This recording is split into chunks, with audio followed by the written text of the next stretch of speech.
안녕하세요. 오늘 우리가 다룰 이야기는요, 그냥 뉴스 하나가 아닙니다. 어쩌면 한국 경제의 거대한 판이 바뀌고 있다는 신호일지도 모르거든요. 한 시대가 저물고 있다는 이야기, 바로 한국 제조업의 심장에 대한 이야기입니다. 여러분, 여수와 울산을 떠올리면 뭐가 생각나세요? 쉴 새 없이 돌아가는 거대한 공장, 대한민국의 성장을 이끌던 바로 그 심장부였죠. 그런데 지금 그 공장들이 멈춰서고 있습니다. 쿵쾅거리던 기계 소리 대신 뭔가 섬뜩한 침묵이 흐르고 있다는데요. 이건 그냥 공장 몇 개가 멈추는 그런 문제가 아닙니다.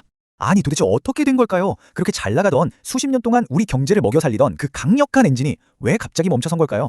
오늘 바로 그 질문의 답을 한번 찾아가 보려고 합니다.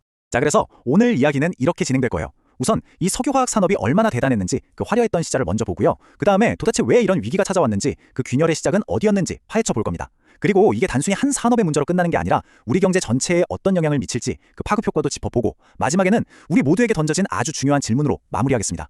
네, 그럼 첫 번째 이야기부터 시작해볼까요? 바로 제조업의 심장입니다. 도대체 석유화학 산업이 어떻게 우리나라를 이만큼 성장시켰는지 그 황금기 시절로 한번 돌아가 보시죠.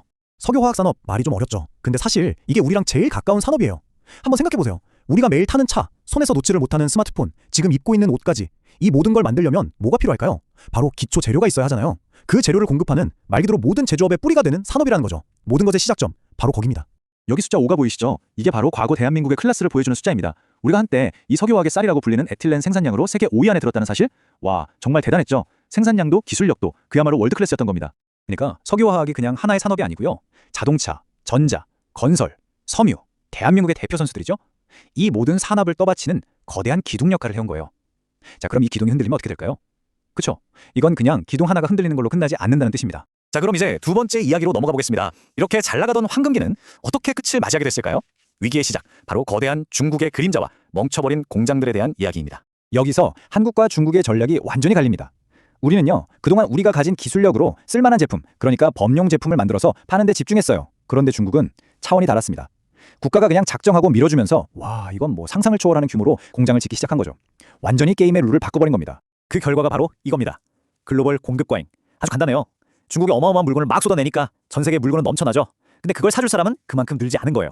그럼 어떻게 될까요? 당연히 가격은 폭락하고 우리 기업들은 팔아도 남는 게 없는 상황에 처한 거죠. 이 말이 지금 상황이 얼마나 심각한지를 딱 보여주는데요. 원래 이런 공장은요, 24시간 365일 내내 쉬지 않고 돌아가도록 설계된 겁니다. 그런데 그런 공장의 가동률을 조절한다? 이건 그냥 요즘 장사 안 되네? 좀 쉬자. 이런 수준이 아니에요. 공장을 세운다는 건 말 그대로 생존을 위한 마지막 카드를 꺼냈다는 뜻입니다. 자, 이제 세 번째 이야기입니다. 균열의 실체. 물론 중국이라는 외부의 위협이 엄청났죠. 하지만 문제를 더 심각하게 만든 우리 내부의 약점, 그 구조적인 취약점은 과연 무엇이었을까요? 핵심은 딱 두 가지입니다. 첫째, 우리는 수출에 너무 많이 의존하고 있었어요. 그러니까 세계 시장에 기침만 해도 우리는 독감에 걸리는 그런 구조였던 거죠. 그리고 둘째, 우리가 만들던 게 대부분 부가가치가 낮은 범용 제품이었다는 겁니다. 중국이 훨씬 더 싼 값에 똑같은 걸 막 만들어내니까 가격 경쟁에서 이길 수가 없었던 거예요. 이 두 가지 약점이 만나서 지금의 위기를 만든 겁니다. 네 번째 이야기는 도미노 효과입니다. 이게 왜 그들만의 문제가 아니라 바로 우리 모두의 문제가 될 수 있는지 그 무서운 파급 효과에 대해 알아보겠습니다. 생각해보세요. 석유화학이라는 첫 번째 도미노가 쓰러집니다. 그럼 그 뒤에 서 있던 자동차, 전자, 건설, 섬유, 이 도미노들이 차례대로 쓰러지는 거죠. 결국엔 대한민국 제조업 생태계 전체가 와르르 무너질 수도 있는 정말 심각한 상황인 겁니다. 물론 그렇다고 희망이 아예 없는 건 아닙니다. 보세요. LG화학 같은 발빠른 기업들은 이미 움직이기 시작했어요. 예전처럼 아무나 만들 수 있는 거 말고 배터리 소재 같은 아무나 못 만드는 훨씬 비싸게 팔 수 있는 첨단 소재 쪽으로 방향을 틀고 있는 거죠. 어쩌면 이게 바로 우리가 이 위기 속에서 찾아야 할 새로운 길이 아닐까요? 자, 이제 모든 이야기를 종합해서 마지막 질문에 다다랐습니다. 우리는 지금 도대체 무엇을 보고 있는 걸까요? 이게 그냥 잠깐 겪고 지나가는 경기 침체일까요? 아니면 거대한 혁명의 시작일까요? 지금 이 위기, 그냥 좀 버티다 보면 경기가 좋아지고 그럼 자연스럽게 해결될 문제일까요? 그저 지나가는 소나기 같은 일시적인 경기 침체일 뿐일까요?